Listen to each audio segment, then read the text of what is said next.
activistes anti-Biya ne croient pas en cette deuxième apparition publique du président camerounais, avec le représentant spécial du secrétaire général de l'ONU et chef de bureau régional des Nations Unies pour l'Afrique centrale, François Loun-Sénifal. À les en croire, l'image publiée sur le compte tweeté de Paul Biya n'est autre qu'un montage des proches du président pour embrouiller les pistes sur sa supposée mort. Franklin Nyansi Ouattara, qui fait partie des détracteurs du régime Biya, juste après la publication de la nouvelle image du président, a fait une vidéo déclarant que ces images ne sont que des masturbations intellectuelles des caciques du régime qui tentent que vaille de sauver leurs intérêts. Ne vous laissez pas distraire par les films hollywoodiens d'Etoudi, a-t-il affirmé. Rémi Ngono, journaliste sur RFI, a aussi contredit la présidence du Cameroun sur la nouvelle sortie de Paul Biya. Tout comme l'ambassadeur français, il accuse François Fall d'être de mèche avec le régime pour monter cette fausse audience. Le voyou corrompu François Fall, souvent accusé de connivence avec le régime despotique de Yaoundé, vient de finir le tournage du deuxième épisode avec Paul Fantoma. Sur la première photo, Paul Biya est en chemise bleue. Et subitement, sa chemise devient blanche sur les autres photos.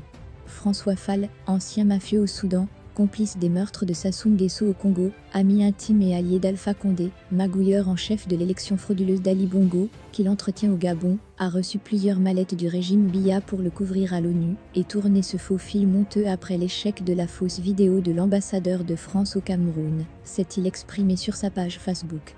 Quant au pouvoir d'Etoudi, François Fall a été vraiment reçu par Paul Biya.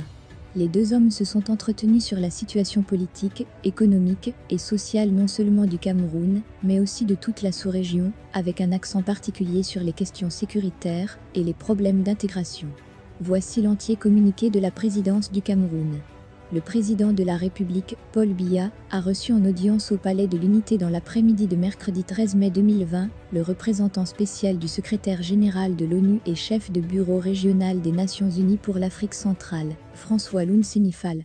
Face à la presse, le représentant spécial du secrétaire général de l'ONU a qualifié de franc et fructueux cet entretien, qui a permis de faire le tour d'horizon de la situation politique, économique et sociale non seulement du Cameroun, mais aussi de toute la sous-région, avec un accent particulier sur les questions sécuritaires et les problèmes d'intégration. Dans un contexte marqué par la lutte contre le Covid-19, le sujet ne pouvait échapper aux échanges.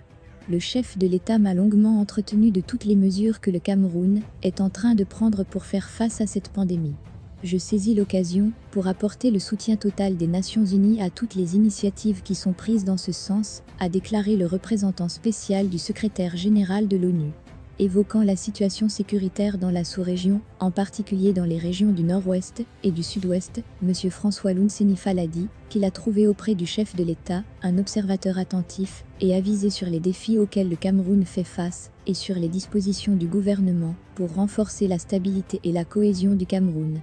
Pour terminer, le représentant spécial du secrétaire général de l'ONU a affirmé qu'il repartait de cette audience réconforté, sachant que la sagesse du président continuera à aider et à guider les actions qui sont menées pour que le Cameroun demeure un pays uni et stable.